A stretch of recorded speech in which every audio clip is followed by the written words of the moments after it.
to plaintiff David Wheeler. A, defamation/slander damages past and future, $25 million. B, emotional distress damages past and future, $30 million. Total fair, just, and reasonable damages to plaintiff David Wheeler and against Alex Jones and Free Speech Systems at line A and line B, $55 million, initialed by juror number 1. With plaintiffs sobbing in the gallery, the clerk just read out loud the verdict in which the jury has decided compensatory damages Alex Jones has to pay to the parents of the Sandy Hook victims for both slander and for emotional distress.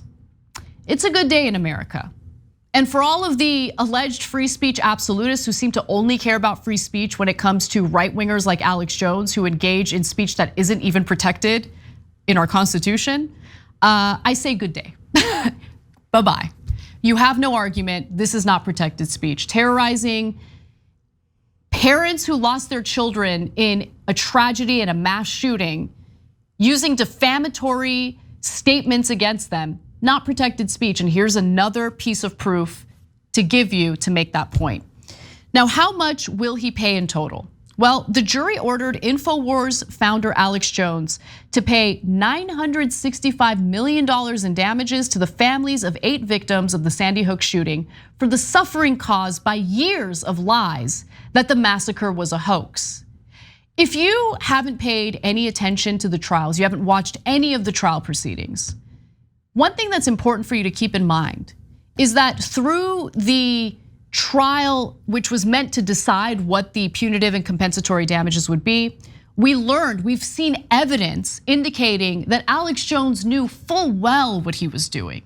He knew that his broadcasts were defamatory. He knew that he was defaming these parents. He knew that calling it a hoax was complete and utter BS. And he continued doing it knowing full well that members of his own audience were terrorizing these victims. Defamatory content is not protected speech. Hate speech, unfortunately, protected speech. You can use all the hate speech you want. The government cannot punish you for that. But defamatory speech is not protected. Destroying one's reputation, the way that Alex Jones did with his audience toward these, again, victims, not protected speech. Let me continue. It's really hard for some people who pander to the right wing to understand that. It's almost like they engage in willful ignorance. This is by far the largest award to date in a multi-pronged legal battle by the families to hold Jones responsible. The size of the damages is a sign that the jurors found the defendant's conduct particularly reprehensible, and I would agree with them on that, and harmful. And it has been harmful. As I've shared multiple times on this show, the Posner family in particular had to move dozens of times just to escape the threats that they were dealing with from members of Alex Jones's audience. Think about the money involved in having to relocate time after time after time after you lost your child in a tragic mass shooting. The largest single award of $120 million went to Robbie Parker, whose 6-year-old daughter Emily was killed in the shooting. Jones spent years mocking Parker as an actor. The plaintiffs also included an FBI agent who responded to the shooting and was awarded $90 million in damages. And here's a little more on the trial from ABC investigative reporter Aaron Katursky, who was actually present for the trial. Let's watch. Alex Jones was not present as this jury award was read. Instead, his lawyer sat alone at the defense table, but you saw the families, the plaintiffs, 15 of them, relatives of the dead, plus an FBI agent who responded to the scene, sat weeping in the spectators gallery as this award was read. And they said it was never for the money. It was meant really to shut down Alex Jones. They did not necessarily want the compensation, but they effectively wanted to bankrupt him. Well, I hope their mission will be accomplished. He deserves it. He destroyed the lives of innocent people who had already been victimized by one of the most brutal tragedies, losing their children. And he did it for profit. And I think it's really important to send a message to anyone who works in media that while money might take priority over everything else, including the truth, you're not allowed to engage in defamatory rhetoric. You're not allowed to destroy people's lives in your quest for profit. Now, Connecticut case, the Connecticut case, which is the one we're talking about here, is one of 3 cases against Alex Jones. So the pain ain't over yet. In August, a jury in a different case in Texas said Jones must pay nearly $50 million to the parents of Jesse Lewis, a 6-year-old killed in Sandy Hook. The actual payout, however, will be far smaller due to limits, meaning a cap on such awards.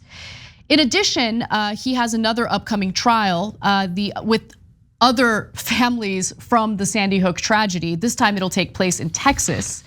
But will he pay? That's the real question here. The state of Jones' finances are murky, as we all know. He tried to file for bankruptcy to try to skirt any financial liability that stems from his defamatory content. In the Texas trial, Bernard Pentingill, a forensic economist hired by the plaintiffs, estimated that Jones and his companies have a net worth of up to $270 million. In fact, this forensic economist also said Jones withdrew $62 million in 2021. Jones has said his businesses are struggling. Earlier this year, Infowars and its parent company, Free Speech Systems, filed for bankruptcy protection. Now, they might have filed for bankruptcy protection. We'll see how that actually turns out for Alex Jones and Infowars. Usually wealthy people have all sorts of shell games and all sorts of scams and tricks they engage in to hide their money. But for me, the most important thing here, and I think the families agree with me on this, is that it sends a message. That again, if you put your own profit motive, if you put money above the lives and well-beings of your fellow Americans, if you defame them in your quest for profit and money and wealth, there are consequences for that. And I would just love for people in this country to really fully understand our Constitution and the limitations that we have in regard to free speech. Because not all speech is protected. And as we see here, defamation is not something that you can just put out there into the world with absolutely no consequences. Sometimes when people are willing to fight back after they've been defamed, there are consequences. And I should note, a lot of right-wingers have tried to sue us for defamation. They failed because we don't defame people here. But while right-wingers claim that they love free speech, they want to protect free speech, they can't wait to try to intimidate you from speaking the truth by filing phony, meritless defamation lawsuits themselves.